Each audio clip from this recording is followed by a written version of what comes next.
eletrificação é um caminho sem volta. Ainda não está claro se o Brasil vai passar por um momento de transição com híbridos ou carros a só etanol, mas é fato que temos mais elétricos por aqui. E o exemplo mais claro disso é o Jeep Compass. O líder dos SUVs médios teve que se render e oferecer uma opção híbrida no Brasil. Mas será que faz sentido comprar o Compass 4xe? Vem comigo que você vai descobrir.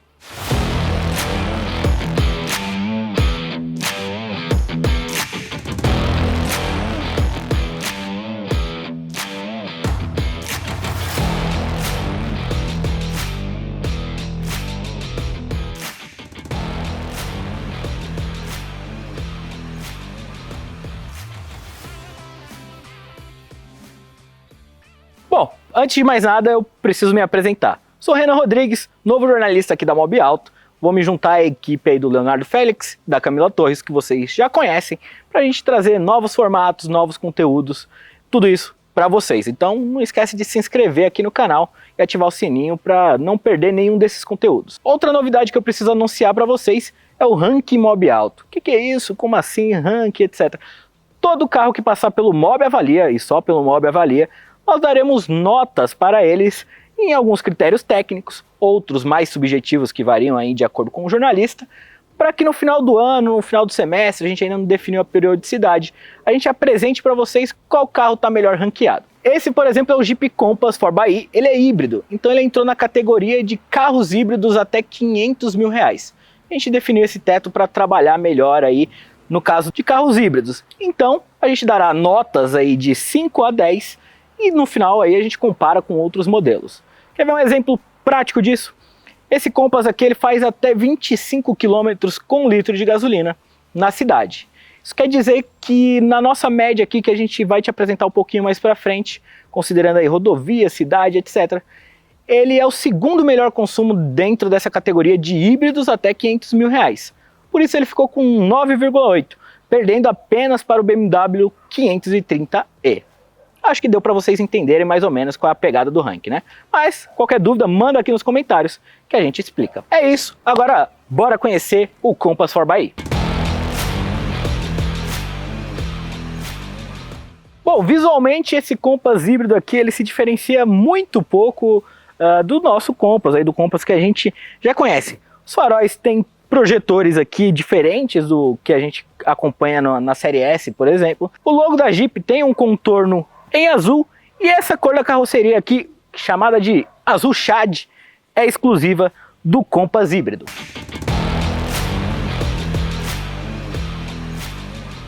Aqui na lateral, o logo Compass, né, o nome do carro, também tem esse contorno azul. E um detalhe legal é que aqui, ó, tá vendo a câmera? Porque esse Compass aqui, diferente dos modelos brasileiros, tem um sistema de câmeras 360 que eu te mostro daqui a pouco. As rodas também são iguais ao do Compass Série S.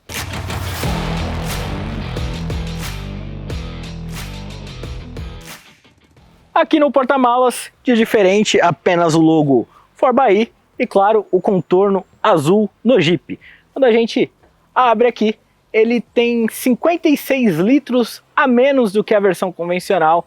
Tem uma polêmica aí porque a Stellantis mede em líquido quando era em blocos e etc. Então é declarado 420 litros nesse porta-malas aqui, enquanto a versão convencional tem 476 litros. Isso acontece especialmente por conta das baterias.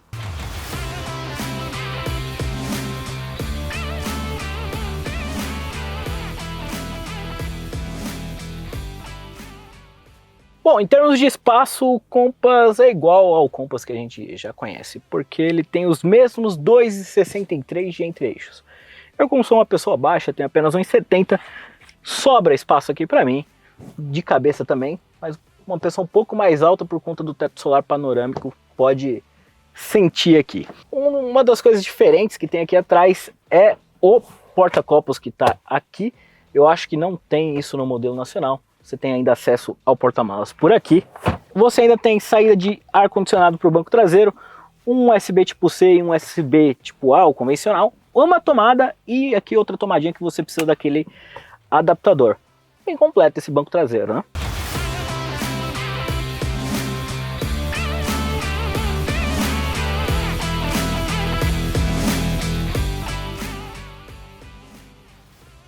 Bom, aqui dentro o painel é tudo muito similar ao Compass convencional. Quando você liga, obviamente não faz barulho, porque ele aciona primeiro o motor elétrico. Você está escutando o pipipi porque eu estou sem cinto ainda, antes de sair eu vou colocar. A central é de 10.3 polegadas, tem Apple CarPlay e Android Auto sem fio, e ela tem funções diferentes por conta especificamente do modo híbrido. Então você tem algumas telas aqui que são exclusivas dessa versão por conta do motor elétrico e das baterias. Tem carregador por indução, aqui os comandos do ar. O painel, o cluster de instrumentos também é digital, com a diferença que mostra aqui a porcentagem da bateria. Desse lado aqui a gente tem os modos de condução exclusivos do Série S 4xe, ou seja, o modo híbrido, o modo 100% elétrico que garante 44 km de autonomia e o modo e-Save, que a gente vai falar um pouquinho mais quando a gente estiver andando, mas basicamente ele te oferece formas de você ou carregar mais a bateria ou manter a carga que ela já tem. No mais, é o Compass que a gente já conhece, 2 porta-copos, um baúzinho aqui, e ele não tem aquele assoalho aqui no banco, que algumas versões do Compass tem, para você colocar algum objeto embaixo do banco do carona. USB tipo C, USB tipo A, e é isso, os modos de condução também que já tem no Compass, especialmente na versão 4x4, acho que a 4x2 não tem, que aí é Snow, Auto, Sport, controle de descida, 4x4 blocado. E é isso, o Compass aqui dentro ele é bem igual à versão nacional, o que é uma boa notícia para quem compra o Compass, porque essa versão aqui é importada da Itália. E você vê que o acabamento, a qualidade de construção, ela é bem parecida com o modelo nacional. Então isso é um ponto para a Jeep do Brasil, já que geralmente um carro europeu tem uma qualidade de construção melhor, mas nesse caso está bem parecido.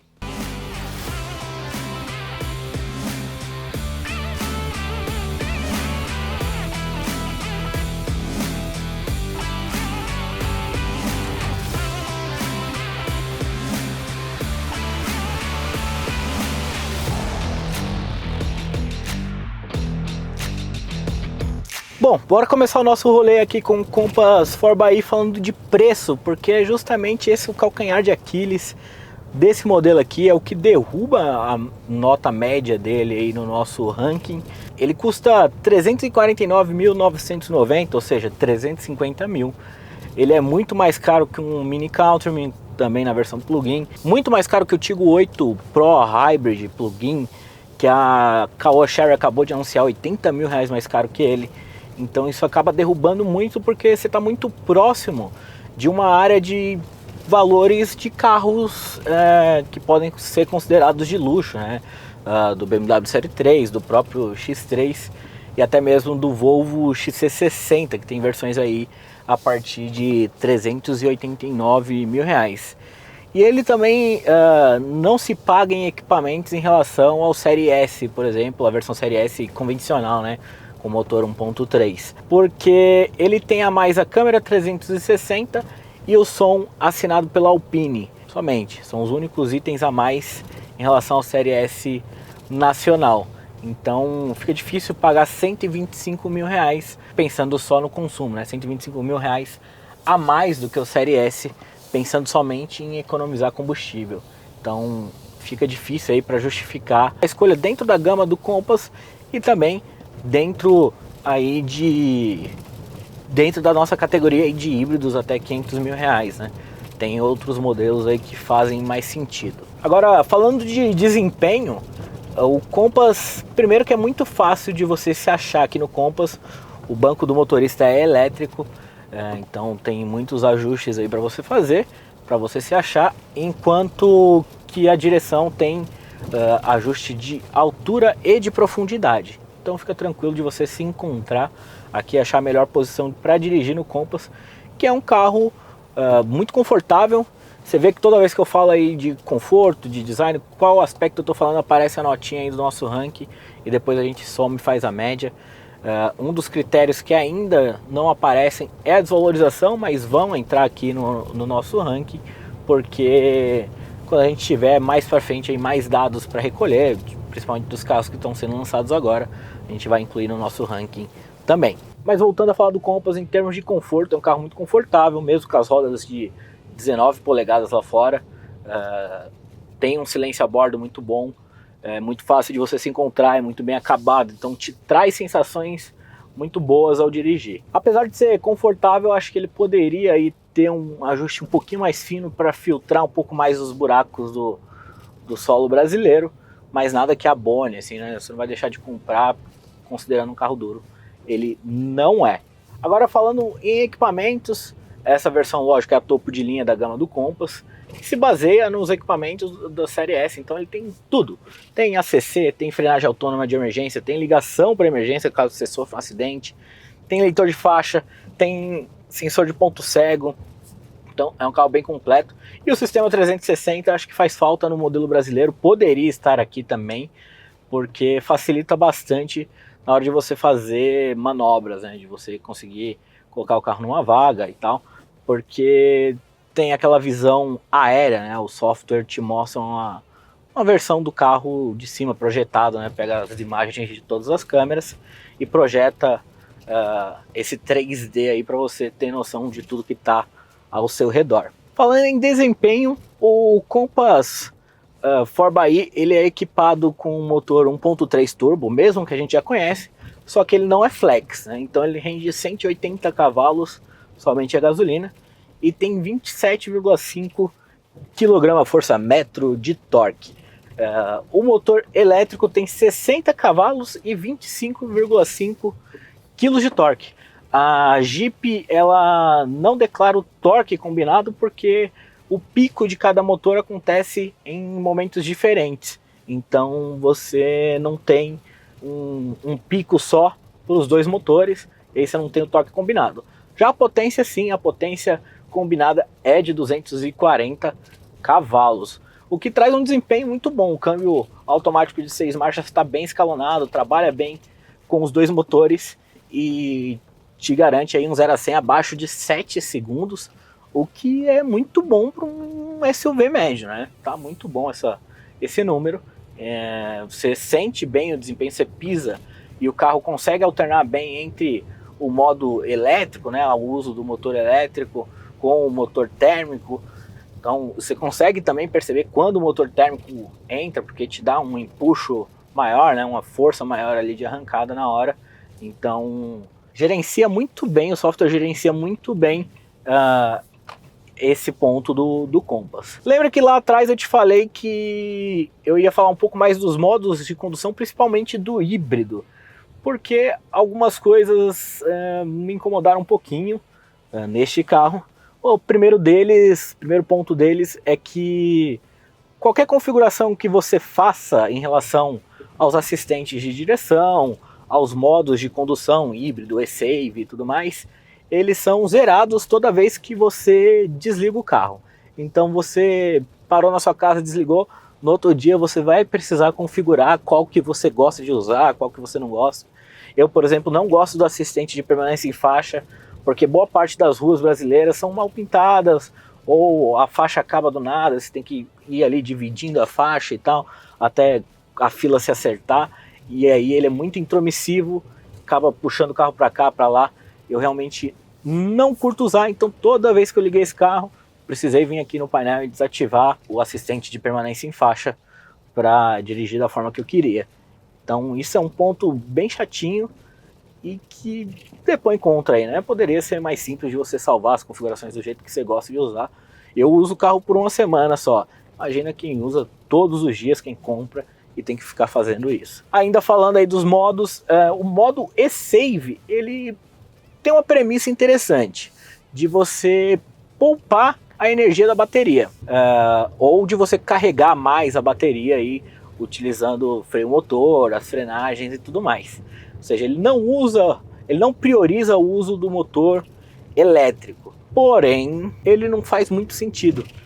Eu testei ele quando estava praticamente zerada aqui a bateria. O que aconteceu foi que o consumo do combustível em geral caiu muito, a média de consumo. A gente estava fazendo 22 km com 1 litro de gasolina, e aí ele cai para ali 12, 13, no máximo 14, enquanto que foram carregados 18% da bateria o que me deu uma autonomia aí de 12, 13 quilômetros, coisas do tipo, e aumentou demais o consumo, como eu falei, né? Então isso acaba não valendo a pena. Isso num trecho aí de mais ou menos 12 quilômetros aí que eu testei. Então acho que não faz sentido usar o eSave para carregar a bateria.